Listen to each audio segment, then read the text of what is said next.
kasih Anda masih bergabung bersama kami dalam Berita Sulawesi Tengah. Bagi Anda yang baru bergabung, kami kembali sajikan 3 berita utama hari ini.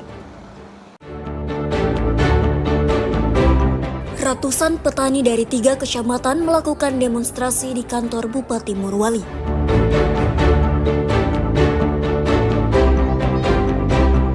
Ratusan calon haji Sulawesi Tengah mulai masuk asrama untuk persiapan pemberangkatan ke Tanah Suci Mekah.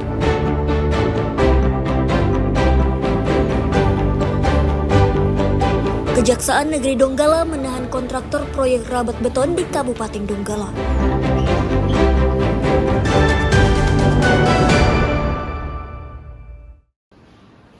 Pulpennya tinggal saja. Kejaksaan Negeri Donggala menetapkan tersangka dan resmi menahan Christian Hadi Chandra, kontraktor yang terlibat kasus tindak pidana korupsi pekerjaan peningkatan jalan desa ruas dalam di Desa Mbulawa, Kecamatan Rio Pakava, Kabupaten Donggala tahun 2024. Christian Hadi Chandra ditetapkan sebagai tersangka setelah melalui proses pemeriksaan oleh Kejaksaan Negeri Donggala.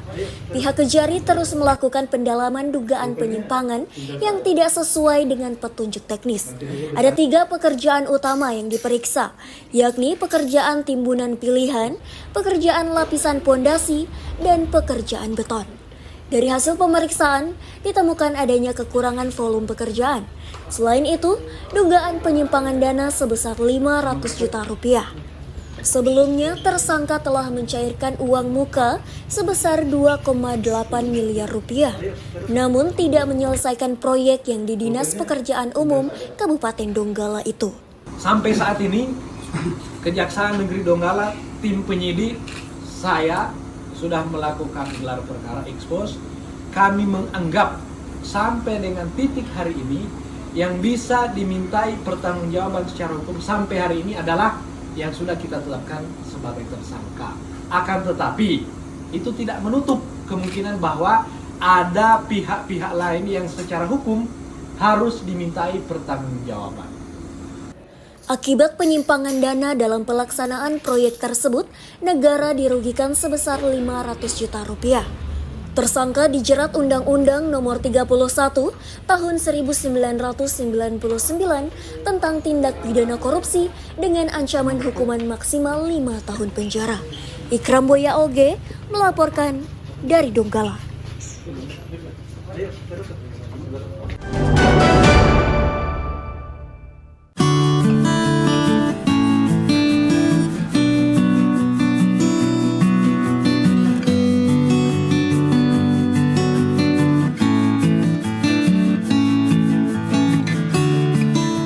Berbagai upaya dilakukan untuk meningkatkan minat literasi di kalangan masyarakat Kota Palu, seperti yang dilakukan komunitas pegiat literasi Taman Baca di lapangan Vatulemo.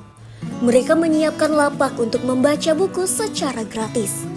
Lapak baca buku ini diinisiasi 3 komunitas pegiat literasi di Kota Palu, yakni Palu Babaca, Palu Book Party, dan Pendidikan Bahasa Arab Universitas Islam Negeri Dato Karama Palu. Mereka menyajikan beragam buku, baik buku pelajaran maupun buku-buku karya sastra seperti novel, cerpen, dan komik.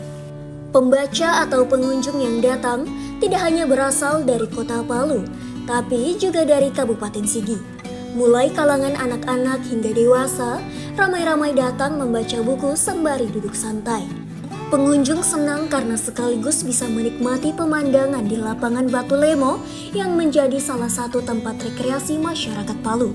Di sini kami menyediakan buku dengan berbagai macam genre, entah itu genre novel atau genre komik atau tentang pelajaran kami menyediakan, karena di sini tentunya di Taman Vatulemo ini sangat strategis tempatnya.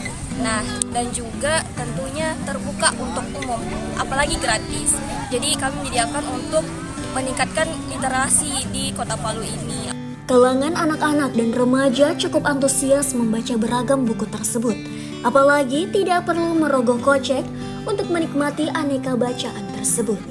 Tanggapan saya sangat ingin apresiasi sekali terkait dengan pojok baca ini. Kenapa?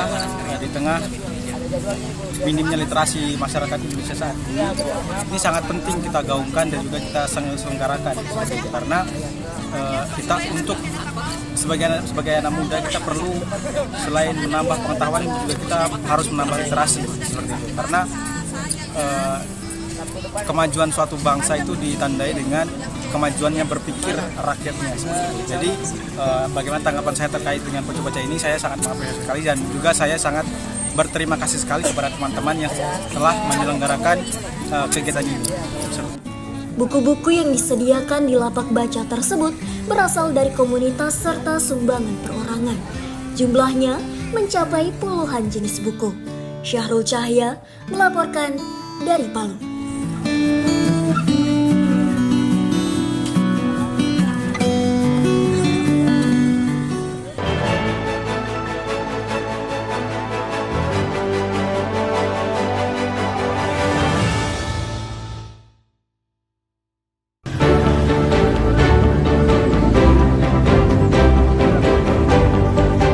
Aksi premanisme kembali marak dan meresahkan masyarakat Kota Palu akhir-akhir ini. Para pelaku beraksi di jalanan, pasar, terminal, pelabuhan hingga pusat perbelanjaan. Mereka tidak segan-segan melukai korbannya.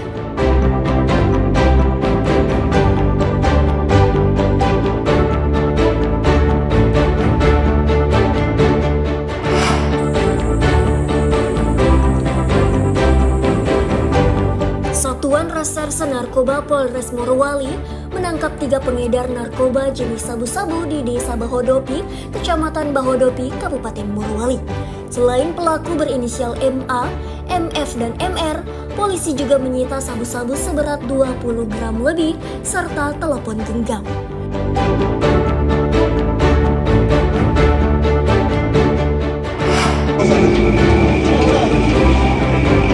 Polisi menggerebek arena judi sabung ayam di Kelurahan Petobo, Kecamatan Palu Selatan.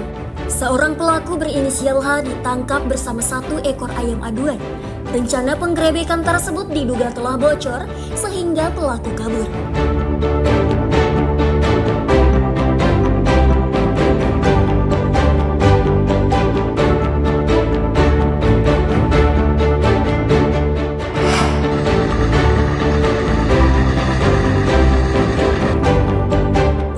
Tambang galian C yang beroperasi di Kabupaten Donggala cukup banyak dan bertambah setiap tahun. Namun banyak di antara perusahaan tersebut ternyata belum melunasi kewajibannya. Tercatat sebanyak 20 perusahaan tambang yang menunggak pajak untuk tahun 2024.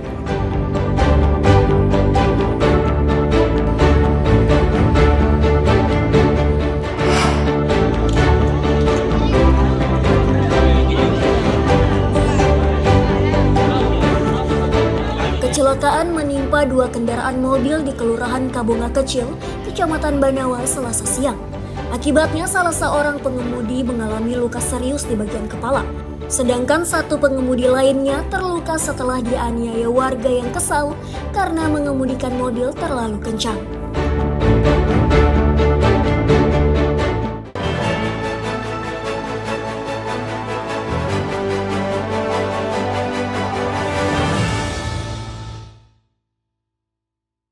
Informasi tadi mengakhiri jumpa kita dalam rangkaian berita seputar Sulawesi Tengah.